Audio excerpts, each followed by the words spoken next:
Hello and welcome to Easy Maths. In this lesson, I'm going to take you through the quadratic formula. I'll appreciate if you like, you share and subscribe. And so let's get straight to the objective, quadratic formula. As we begin, I'm going to say the following. The first thing, for the quadratic equation, that one there, ax squared plus bx plus c is equal to 0, then x, that is the solution for this equation, x, is given by this. And this is what we call the quadratic formula. It is minus b plus or minus b squared minus 4ac, all of that in square root, then divided by 2a. And please remember that a must not be 0. It's a number, not a 0. It could be negative or positive, but not a 0. If it's 0, it's not a quadratic equation. It will be a linear equation, and therefore we will not even need a formula for solution. Maybe we need to derive the formula, and so let's progress. We have the equation. It is ax squared plus bx plus c. That's the quadratic equation. And the process we're going to follow here is the same formula that we used to work out on questions about completing square method. And so let's begin. First of all, we take the c the other side and we divide everything by a, so it appears like this. Now we are going to form a perfect square before the equal sign using the ax squared plus b all over ax. So we come up with that term, which is actually b all over 2a, but that one there is squared, and so we have it here, b all over 2 times a, but all of it is squared. Is a term we have included here to form 3 terms, which will give us a perfect square expression before the equal sign. And since we have added a term, this term here, we also add it on the other side of the equal sign. And maybe simplifying it further, it looks like this. Now we need to come up with the factorization of the perfect square before the equal sign. And so if you factorize this expression here, we're going to have x squared plus b all over 2a. If you factorize, you get x plus b all over 2a. The x is the square root of this. The plus is the sign of middle term. The b all over 2a is a square root of b all over 2a. And so we have it that way. B squared to get b squared, 2a squared to get 4a squared. Now we move on. We want to simplify the part after the equal sign. So putting everything under 4a squared, so that's the only denominator that we have there. And now we look for the square root of both sides, so that we eliminate the square here. So finding the square root of both sides, get this kind of a thing. And the next stage is we simplify after the equal sign by finding the square root of 4a squared, which becomes 2a. The numerator, it's not possible for us to factorize to find the square root, so we leave it as it is. Now we're going to take the b all over 2a to the other side of the equal sign, and it appears like this. Now, since we have 2a and 2a as common denominators, then we can put everything after the equal sign under the same denominator, 2a. So we put it that particular way. And if we brought the minus b this other side, that is just immediately after the equal sign, we're going to get what we wanted, the minus b plus b squared minus 4ac all over 2a. And there it is, the so-called quadratic formula. This one will be used to solve equations of this nature. In other words, all quadratic equations can be solved by the quadratic formula. And it's your business as a student to try to master the formula, memorizing it or writing it every time you're attempting questions, so that you'll be able to remember it. Now, I have some additional notes I want to mention or say or explain maybe after this. And so let's begin with this. The b squared minus 4ac is normally called a discriminant in mathematics.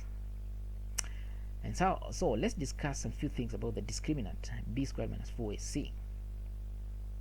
The first thing, if the discriminant is greater than 0, that means we'll have real values for the square root. That's the square root of this part here. You've got to have 2 real values. Real means they're not complex numbers. They're numbers, but they're normal numbers. The same number, like 2 but positive and negative the same, or 4 positive and negative. So it's the same number but with positive and again assigning the same number again negative, so that we have two answers for that, since the square root of number is always a positive or negative. That means that you're going to get two values for the x that you're looking for. That's the root for x will be two values, and the reason is because this part here will have two values. So using the first value you get a certain value of x, using the other value you get another value of x. Again, if the discriminant is equal to 0, that means if this number is equal to 0, if this discriminant is equal to 0, it means that we'll have a single value. The reason is all of this part will have nothing. So after the equal sign, we're just going to have minus b divided by 2a. So we have a single value for x. The discriminant will not be of any effect. Another thing I should say about the first point here is that we're just saying that the discriminant is greater than 0. That means it's either a decimal fraction or just a number that's bigger than 0, like 1, 2, 3 or so. But the whole point you should get here is the discriminant is not negative. That's the bottom line. That's what is being said here. The other thing about the second point is that when the discriminant is 0, then what we have there is a repeated root. For example, we're going to get the answer being something like, say, x is equals to 2. But since the concept of quadratic equation means as you're solving, we're supposed to get two values of x, and you just gotten a single value, we'll say that it's a repeated root. Say if it's x is equals to 2, we normally say it's x is equals to 2 and x is equals to 2. So it's a repeated root. One answer, we say it's a repeated one. And again, this only happens when it's a perfect square. That's the only time that the discriminant is equals to 0. At that point, if the discriminant is less than 0, which is the exact opposite of the first one here, then we are talking about the discriminant being negative. What does that mean? We are going to look for the square root of a number that is negative. And that tells us something. The discriminant has no real value. Because we're looking for square root of a negative number, the answer is not real.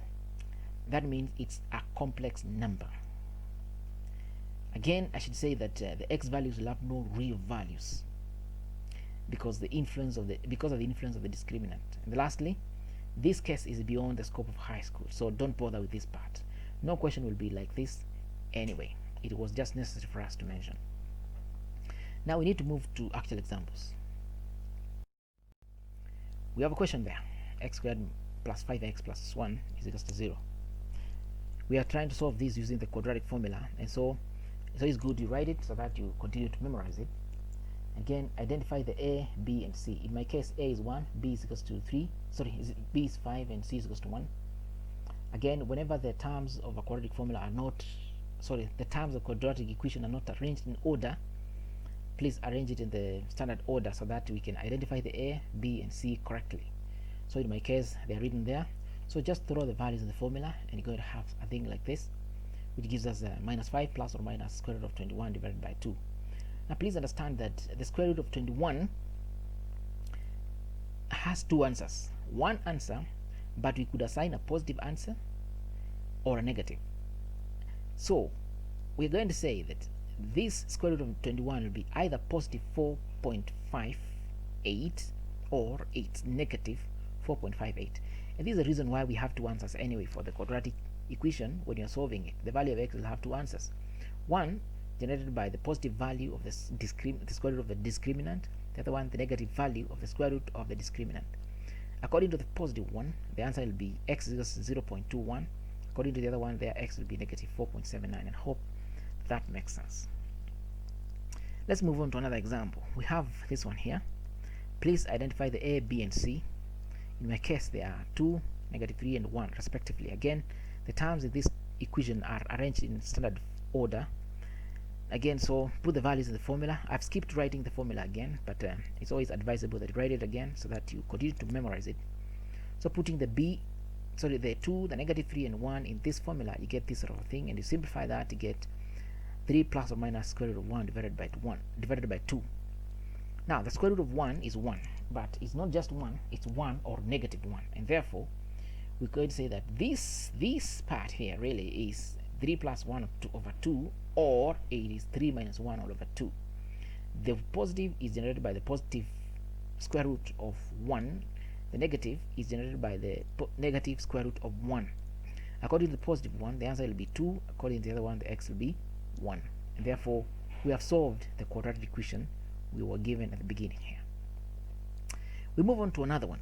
We're given this sort of an equation, and again, it's not in standard form. So we're going to multiply, arrange in standard form, and on and on.